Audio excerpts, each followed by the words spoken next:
तो पिछली क्लास में हमने इस चैप्टर के अंदर थोड़ा सा डिफिकल्ट पार्ट समझने की कोशिश करी थी, कैनाल रेज। और हमने समझा था इस चैप्टर में एक क्वेश्चन भी, और फिर हमने पढ़ा था पिछली बार इस चैप्टर में इलेक्ट्रॉन और प्रोटॉन के अंदर डिफरेंस क्या होता है। तो ये तो हमने पिछली क्लास में देख लिया था। आज इस चैप्टर में बड़ा इंटरेस्टिंग पार्ट समझेंगे।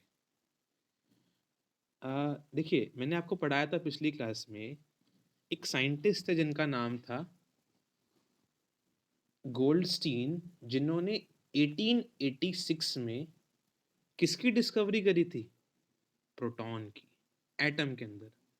और गोल्डस्टीन ने, जो डाल्टन नाम के साइंटिस्ट थे ना, जिन्होंने कहा था एटम कभी डिवाइड नहीं होता, जो बड़ी बड़ी अफवाहें फैला रहे थे, उसको फेल कर दिया था गोल्डस्टीन ने। गोल्डस्टीन ने कहा था कि एटम डिवाइड होता है भाई, एटम के अंदर प्रोटॉन होता है। फिर ये तो 1880 ये तो 1886 की बात है कि गोल्डस्टीन ने प्रोटॉन की डिस्कवरी करी थी।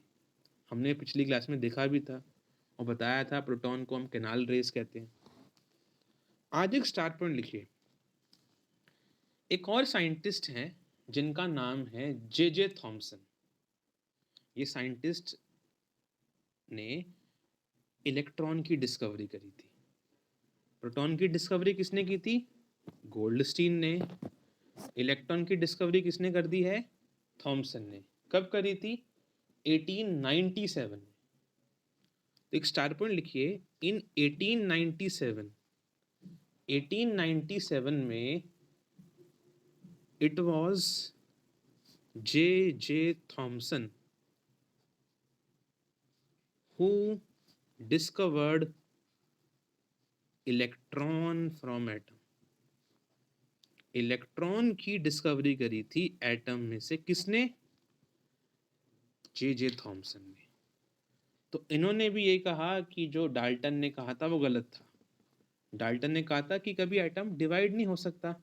ये लो, हमने तो एटम में से प्रोटॉन भी निकाल दिए, इलेक्ट्रॉन भी निकाल दिए। फिर मैंने बताया था पिछली क्लास में, इलेक्ट्रॉन के पास नेगेटिव चार्ज होता है ये। अब आप बोलोगे सर कि इलेक्ट्रॉन की डिस्कवरी कैसे करी थॉमसन ने? चलो उसे भी दिखाते हैं। ये देखिए, ये आपके थॉमसन साहब हैं।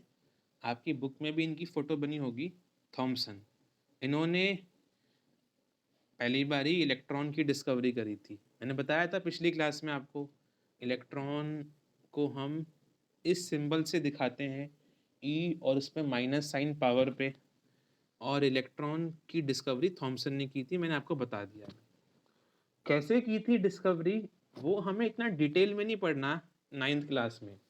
ये तो आप पढ़ेंगे क्लास 11th और 12th में डिटेल में कि इलेक्ट्रॉन की डिस्कवरी कैसे करी गई थी। मैं आपको हल्का सा ब्रीफ कर देता हूँ। देखिए, जिस तरीके से साइंटिस्ट गोल्डस्टीन के बारे में पढ़ा था हमने पिछली क्लास में, कि एक वैक्यूम ट्यूब ली थी उन्होंने। एक वैक्यूम ट्यूब मैंने बताया था ना आप लोग को, ली थी किसने? गोल्डस्टीन नाम के साइंटिस्ट ने। उस वैक्यूम ट्यूब में उन्होंने हाई वोल्टेज अप्लाई करी थी, और ये इस ट्यूब के अंदर, इस ग्लास ट्यूब में उन्होंने गैस फिल करी थी। और जब उन्होंने करंट पास किया था यहाँ से, तो हुआ क्या था? इस गैस में से प्रोटॉन्स निकले थे। कुछ इसी तरीके से थॉमसन ने भी किया था काम। थॉमसन साइंटिस्ट ने भी कुछ ऐसे ही किया था। थॉमसन ने क्या किया था कि थॉमसन ने भी वही ग्लास ट्यूब ली थी, और इस ग्लास ट्यूब में इन्होंने भी हाई करंट पास करा था, और यहाँ पर उन्होंने गैस फिल करी थी। और जब उन्होंने यहाँ पर करंट पास किया, तो जो गैस प्रेजेंट थी इस ट्यूब के अंदर, उस गैस से इस बारी इलेक्ट्रॉन्स निकले थे। और क्योंकि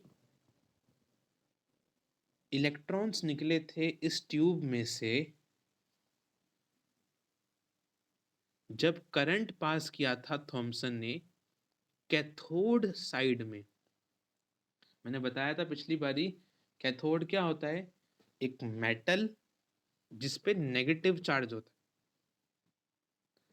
अगर एक मेटल पे पॉजिटिव होता है चार्ज, उसे एनोड बोलते हैं। बाकी तो एनोड कैथोड के बारे में 10th में पढ़ोगे, इतना ही पता होना चाहिए 9th में। मेटल पे नेगेटिव चार्ज है तो वो कैथोड, वरना पॉजिटिव चार्ज तो एनोड। तो क्योंकि यहाँ पर करंट थॉमसन ने कैथोड ट्यूब पे पास किया था, जिसकी वजह से इलेक्ट्रॉन निकले थे, इसलिए इलेक्ट्रॉन्स का नाम क्या रखा था यहाँ पर? Cathode ray particle. याद करो, प्रोटॉन्स का नाम क्या रखा था गोल्डस्टीन ने? एनोड रे पार्टिकल्स, क्योंकि गोल्डस्टीन ने एनोड पे करंट पास किया था, थॉमसन ने इसका उल्टा कर दिया, करंट पास कर दिया कैथोड पे, तो इलेक्ट्रॉन्स निकल गए थे। समझ में आ रहा है कुछ? तो ऐसे इलेक्ट्रॉन्स की डिस्कवरी हुई थी। तो इलेक्ट्रॉन का एक और नाम भी होता है कैथोड रे पार्टिकल्स। और ये भी लिख दो आप कि इलेक्ट्रॉन का एक और नेम क्या है? इलेक्ट्रॉन को हम एक और नाम से जानते हैं, कैथोड रे पार्टिकल। बस, क्योंकि कैथोड से ही बनाया गया था। कैथोड मैंने बताया था ना अभी, नेगेटिव चार्ज मेटल होता है, उस पे करंट पास करके ही इलेक्ट्रॉन्स निकाले थे थॉमसन ने। तो ये तो था कहानी कि इलेक्ट्रॉन की डिस्कवरी कैसे करी थी थॉमसन ने। अब आगे की बात, जब इलेक्ट्रॉन की डिस्कवरी हो गई 1897 में, उससे पहले प्रोटॉन की डिस्कवरी करी थी गोल्डस्टीन ने, पढ़ा था हमने पिछली क्लास में। तो थॉमसन साइंटिस्ट के मन में ये आया कि अब मैं एक एटम दिखता कैसा है वो बताऊं दुनिया को। थॉमसन ने ये बोला कि डाल्टन की बात तो गलत हो गई, डाल्टन ने कहा था कि एटम इज इनडिविजिबल पार्टिकल, ये तो गलत हो गया है ना। तो थॉमसन ने कहा अब मैं बताता हूं कि एटम दिखता कैसा है। तो थॉमसन ने एक कहानी बताई, इसे हम कहेंगे थॉमसन्स, अच्छा थॉमसन में ही नहीं आएगा ना थॉमसन। तो थॉमसन साइंटिस्ट ने एक मॉडल दिया एटम का, इसको हम पढ़ेंगे Thomson's model of an atom. कि अब एटम दिखता कैसा है ये बताया थॉमसन साइंटिस्ट ने हमें, क्योंकि डाल्टन तो फेल हो गया था अपनी थ्योरी देने में, क्योंकि डाल्टन ने कहा था एटम डिवाइड नहीं हो सकता, बट एटम डिवाइड हो रहा है, इलेक्ट्रॉन प्रोटॉन्स की डिस्कवरी हो गई थी। तो थॉमसन ने कहा एक एटम दिखता कैसा है मैं बताता हूँ। चलिए जी, हम पहले क्रिसमस केक खाते हैं। थॉमसन साहब जो थे, उन्होंने कहा कि एटम क्रिसमस केक की तरह होता है। थॉमसन साहब अब एटम के बारे में बता रहे हैं, समझिए। थॉमसन साहब ने कैसे बताया एटम के बारे में? थॉमसन साहब ने कहा जैसे क्रिसमस केक होता है, एटम कुछ उसी तरीके से होता है। समझेंगे कैसे? थॉमसन साहब ने कहा एक एटम में दो चीजें होती हैं, number 1 E for electron, number 2 P for proton. मैंने बताया था आपको पिछली क्लास में, इलेक्ट्रॉन के ऊपर चार्ज कौन सा होता है? नेगेटिव। और प्रोटॉन्स पे चार्ज कौन सा होता है? पॉजिटिव। तो देखो आप, थॉमसन साहब कहते हैं जिस तरीके का क्रिसमस केक होता है ना हमारा, एटम कुछ उस तरह का होता है। कैसे? जिस तरीके से क्रिसमस केक को हम प्लम केक बोलते हैं, क्रिसमस केक को प्लम पुडिंग केक बोलते हैं। प्लम पुडिंग केक क्यों बोलते हैं क्रिसमस केक को? क्रिसमस केक प्लम होता है, एक ब्रेड होती है उसमें क्रिसमस केक में, और उस क्रिसमस केक के अंदर ड्राई फ्रूट्स होते हैं पुडिंग की फॉर्म में। क्रिसमस केक का बाहर वाला पार्ट होता है ब्रेड, इसे प्लम कहते हैं, और क्रिसमस केक के अंदर जो ड्राई फ्रूट्स होते हैं उन्हें हम पुडिंग कहते हैं। क्रिसमस केक जैसा होता है वैसा ही एटम है। थॉमसन साहब कहते हैं कि जैसे क्रिसमस केक में प्लम होता है, ब्रेड होती है, वैसे ही क्रिसमस केक की तरह एटम में हर तरफ पॉजिटिव चार्ज होता है, सिमिलर टू क्रिसमस केक का प्लम। जैसे पूरे के पूरे क्रिसमस केक में बाहर अंदर प्लम होता है, वैसे ही कहते हैं साइंटिस्ट थॉमसन कि पॉजिटिव चार्ज होता है हर तरफ एटम में। और जैसे क्रिसमस केक के एकदम बीचों बीच अंदर की तरफ ये ड्राई फ्रूट्स, ये पुडिंग होते हैं, वैसे ही इस एटम के अंदर ये नेगेटिव इलेक्ट्रॉन्स प्रेजेंट होते हैं। कुछ ऐसा होता है हमारा atom, according to Thomson scientist, कि जो प्लम है, देखो उसको पॉजिटिव पार्ट से कंपेयर किया है इन्होंने।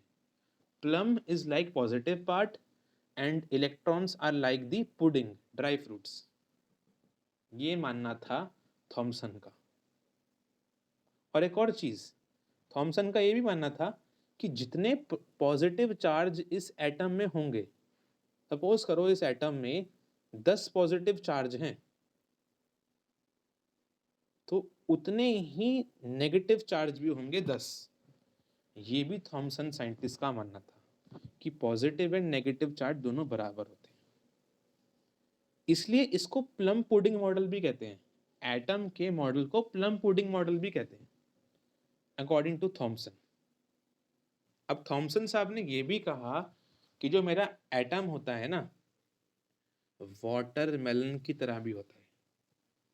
कैसे? देखो, जैसे वाटरमेलन में हर तरफ रेड ईडेबल पार्ट होता है, वाटरमेलन में रेड पार्ट होता है ना जो हम खाते हैं, ईडेबल पार्ट, जैसा रेड ईडेबल पार्ट होता है वाटरमेलन में हर तरफ, थॉमसन साहब कहते हैं वैसे ही पॉजिटिव चार्ज हर तरफ होता है एटम में, हर तरफ। जैसा रेड पार्ट होता है वैसे ही पॉजिटिव पार्ट होता है हर तरफ एटम में। फिर थॉमसन साहब कहते हैं जैसे वाटरमेलन में सीड्स होती हैं सिर्फ बीचों बीच अंदर की तरफ, वैसे ही इलेक्ट्रॉन्स भी बीचों बीच अंदर ही होते हैं सिर्फ। इस तरीके का भी हमारा एटम होता है अकॉर्डिंग टू थॉमसन साइंटिस्ट। और यहाँ पर भी वो सेम बात कहते हैं कि जितना पॉजिटिव चार्ज होता है एटम में, उतना ही नेगेटिव चार्ज इलेक्ट्रॉन भी होता है एटम में, दोनों इक्वल नंबर में होते हैं। इसलिए एटम को वाटरमेलन की तरह कंपेयर किया थॉमसन ने। ठीक है, तो लिखते हैं थॉमसन साहब ने जो बताया हमें एटम के बारे में। पहला point, according to Thomson an atom is similar to Christmas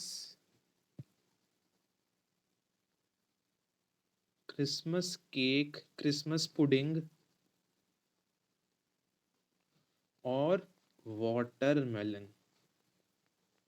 जैसा क्रिसमस पुडिंग होता है, क्रिसमस केक होता है, जैसे वाटरमेलन होता है, उस तरीके का हमारा एटम होता है। थॉमसन साहब का ये मानना था। अब पहले समझाते हैं क्रिसमस केक की तरह एटम कैसा होता है। Just like the plum in Christmas cake,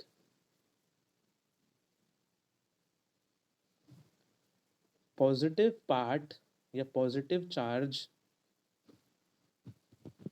is present in an atom and just like the pudding क्या होती है? ड्राई फ्रूट्स है ना। just like the puddings, dry fruits in cake, Christmas cake,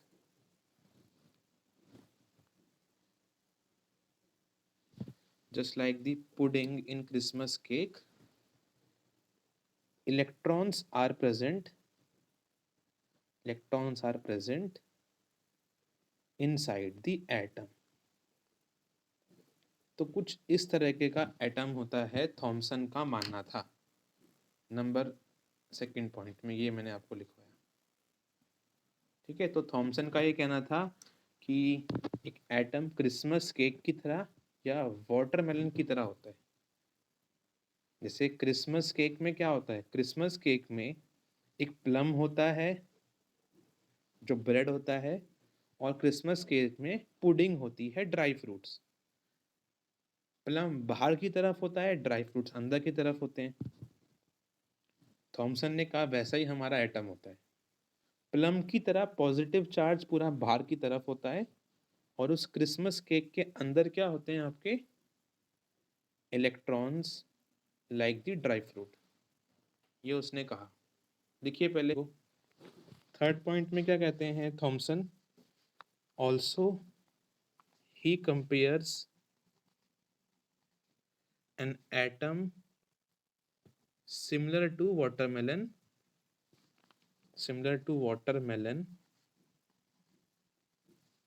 in which the red edible part, थॉमसन ने कहा था जो वाटरमेलन का रेड पार्ट जो हम खाते हैं वो किसकी तरह होता है, is like positive charge and electrons are like the seeds. जिस तरह सीड्स होती हैं उस वाटरमेलन में एम्बेडेड, वैसे ही इलेक्ट्रॉन्स होते हैं, are like the seeds embedded. और मैंने ये बताया था आपको अभी कि थॉमसन ने यही कहा था कि जितना पॉजिटिव चार्ज होता है उतना ही नेगेटिव चार्ज होता है। Also the negative and positive charge are equal in magnitude. जितना पॉजिटिव चार्ज होगा उतना ही थॉमसन का कहना था कि नेगेटिव चार्ज भी होगा। So the atom as a whole is electrically neutral. इसका मतलब है कि एटम न्यूट्रल होगा। ये थॉमसन साहब ने एक बात कही थी, जितना पॉजिटिव चार्ज है उतना ही नेगेटिव होगा, इसलिए एटम न्यूट्रल होगा। और थॉमसन ने एक एटम का डायग्राम भी दिखाया हमें, ये भी आप लोग ड्रॉ कर लो कि एटम कुछ सर्कल की शेप में होगा, और इस एटम में बाहर की तरफ तो पॉजिटिव चार्ज होगा, ये पूरा बाहर पॉजिटिव चार्ज है, और इस एटम के अंदर आपके नेगेटिव चार्ज इलेक्ट्रॉन्स होंगे। ये आपका नेगेटिव चार्ज है, और जितना पॉजिटिव चार्ज है उतना ही नेगेटिव चार्ज होगा, तो एक एटम न्यूट्रल बन जाएगा। ये थॉमसन का कहना था, पर अंतु ये मॉडल फेल हो गया था। एटम कभी ऐसा होता ही नहीं। क्यों? आपकी बुक में रीजन दे रखा नहीं है इसका, बताता हूँ रीजन क्या है। फिजिक्स कहती है, ये फिजिक्स में ये माना गया है, अगर पॉजिटिव और नेगेटिव चार्ज दोनों पास पास होंगे, अगर पॉजिटिव और नेगेटिव चार्ज दोनों पास पास होंगे, जैसे फॉर एग्जांपल अगर ये एक पॉजिटिव चार्ज है और ये एक नेगेटिव चार्ज है, दोनों पास पास होंगे एटम के अंदर से। थॉमसन ने कहा ना कि पॉजिटिव चार्ज बाहर की तरफ है, मान लो पॉजिटिव चार्ज, और अंदर है नेगेटिव इलेक्ट्रॉन्स। फिजिक्स कहती है अगर दो पॉजिटिव और नेगेटिव चार्ज थोड़ा स्मॉल डिस्टेंस पे रखे हुए हैं तो ये दोनों एक दूसरे को अट्रैक्ट कर लेंगे, और अट्रैक्ट करने की वजह से दोनों एक दूसरे के चार्ज को डिस्ट्रॉय कर देंगे, और ऐसे केस में एटम भी डिस्ट्रॉय हो जाएगा, एटम की एग्जिस्टेंस नहीं बचेगी। इसलिए ये मॉडल गलत है। तो ये एटम फेल हो गया। फिर आपके एक और साइंटिस्ट आए जिनका नाम था रुदरफोर्ड, और रुदरफोर्ड ने बताया कि एटम होता कैसे होगा।